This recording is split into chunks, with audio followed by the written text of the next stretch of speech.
Salam alaikum. Je continue la série de vidéos concernant la programmation VBA, Visual Basic for Application VBA sous Excel. Dans cette vidéo, je vais essayer en quelque sorte de simuler une fonction de recherche ou bien la fonction de recherche Excel et par suite de la critiquer. Voilà.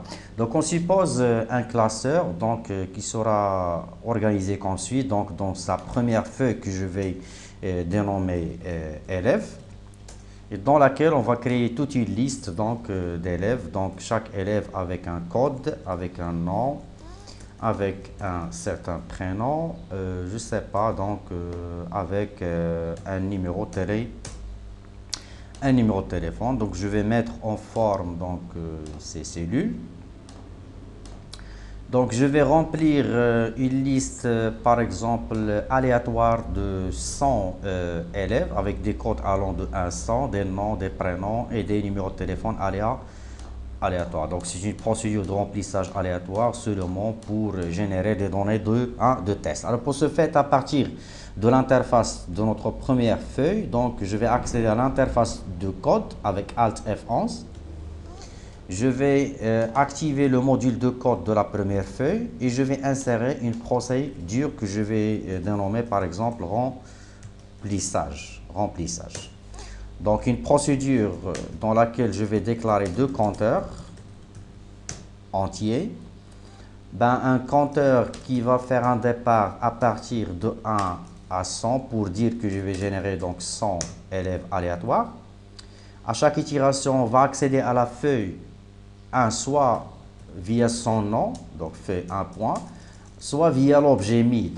Vu qu'on se trouve déjà dans le module de code de la feuille fait 1, on peut la référencer soit par l'objet mis qui désigne la feuille active, la feuille dans laquelle on se trouve, c'est-à-dire dans son module de code, soit via son nom. Donc je préfère l'objet mis, donc c'est léger. On va accéder à ces cellules. À chaque itération, on va accéder à la cellule qui se trouve à la ligne qui suit la ligne d'en-tête, donc i plus 1, c'est-à-dire 2, pour faire un décalage et ne pas modifier la ligne des en-têtes. Dans la première, la cellule qui sera désignée par la ligne i plus 1 colonne numéro 1, c'est-à-dire la colonne des codes, on va affecter des codes qui vont aller de 1 à 100 en fonction de la variation du compteur i. Une autre boucle qui va boucler de 1 à 10 avec un autre compteur qui est le compteur J, qui va boucler le nom, le prénom et le numéro de téléphone afin de générer des chaînes de 10 caractères pour le nom, pour le prénom. Pour le numéro de téléphone, on va générer des chaînes numériques. On va accéder de même aux cellules toujours parallèles i plus 1, c'est-à-dire pour rester dans le cadre de la même ligne. On change de colonne vers la colonne du nom. On va lui affecter afin d'effectuer un cumul de caractères, donc i plus 1, 2, dans la partie droite et la partie gauche de cette affectation. On va lui rajouter un caractère aléatoire qui sera généré par la fonction CHR appliquée à l'intervalle des codes ASCII, des caractères alphabétiques en majuscules, dont les codes variant de 65 à 90. Donc j'ai multiplié la fonction RLD par 25, c'est-à-dire par l'amplitude de l'intervalle des codes ASCII des caractères alpha en majuscules allant de 65 à 90, ce qui fait une différence ou bien une amplitude de 25, plus la valeur initiale du premier caractère A majuscule qui est 65. De même, un copier-coller pour générer des prénoms en changeant l'indice de la colonne C3. Voilà. Pour la colonne du numéro de téléphone, on va accéder aux colonnes du numéro de téléphone 4 et on va multiplier pour générer des caractères numériques par l'intervalle des codes ASCII des caractères numériques de 0 à 9, il aille de 48 à 57, on va multiplier par 9 et rajouter 40 à 48. Donc boucle de remplissage avec le compteur J, boucle de remplissage du nom, prénom et numéro de téléphone. On clôture la boucle principale et un message qui indique que on a rempli notre liste. Donc j'exécute pardon, cette procédure avec un F5. Voilà, donc on a généré une liste de 100 élèves, donc avec des codes allant de 1 à 100, des noms et des prénoms, ainsi que des numéros de téléphone, donc aléatoires. Dans une autre feuille, donc je souhaite développer donc une procédure de recherche, donc dans la seconde feuille, que je vais dénommer recherche, par exemple, ou bien bulletin, je ne sais pas, donc bulletin, dans laquelle on va créer une plage comprenant les intitulés code nom, prénom et numéro de téléphone. Je vais mettre cette plage en forme, donc 8 cellules.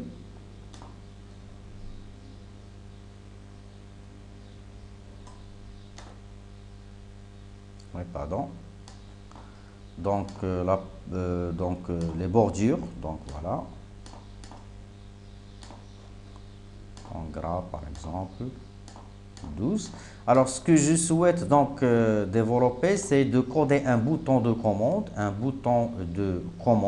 Donc, il nous faut donc rajouter un bouton qui sera programmé par suite, Donc, je peux éliminer donc la ligne du. Donc, je souhaite donc développer un bouton de commande qui va demander à l'utilisateur le code de l'élève qui sera cherché par suite.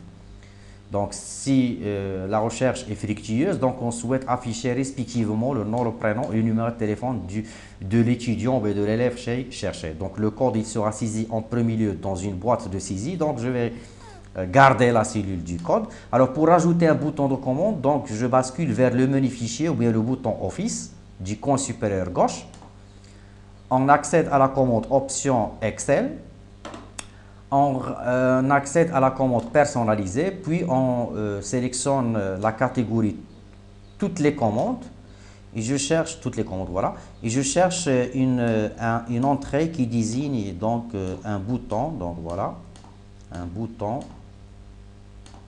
donc voilà, bouton, donc il est intitulé bouton contrôle de formulaire, donc bouton contrôle de formulaire, que je vais donc rajouter à un onglet parmi les onglets actifs. Donc, je sélectionne bouton contrôle et je clique sur ajouter.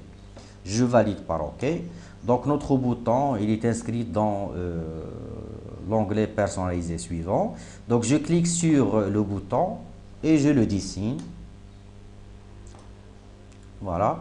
Donc, je vais sortir de cette boîte et je vais intituler donc l'interface, c'est-à-dire un texte indiquant à l'utilisateur la tâche qui sera effectuée par ce bouton. Donc, recherche par code. Voilà. Et je vais coder ce bouton de commande, donc étape par étape. Voilà. Donc, pour le codage du bouton de commande, donc je vais accéder par un clic droit sur notre bouton. Puis je vais sélectionner affecter une macro,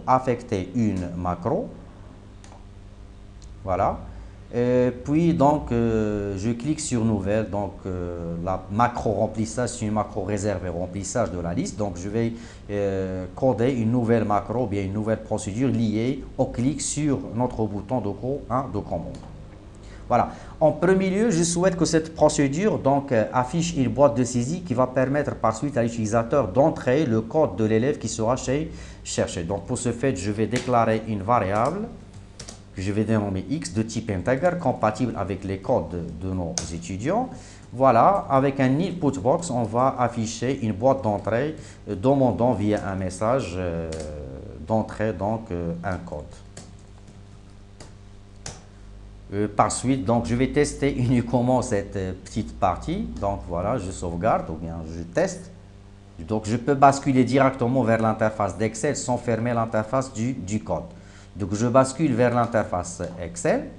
Donc au moment où l'utilisateur va cliquer sur notre bouton de commande, donc il va afficher via l'instruction X reçoit input box, donc que j'ai codé, que je vais vous réafficher par suite. pour le rappel. Et il va vous demander donc d'entrer le code de l'élève cherché, donc je ne sais pas, 44 ou bien un code quelconque.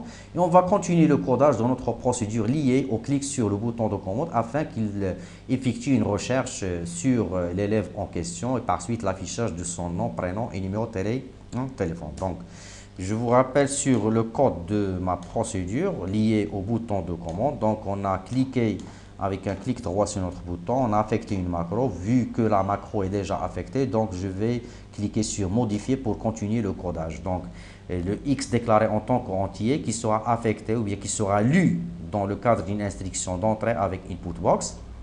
Et par suite, on va s'appuyer sur le code affecté à notre variable pour coder donc une boucle de recherche. Donc, je continue dans la prochaine vidéo et merci.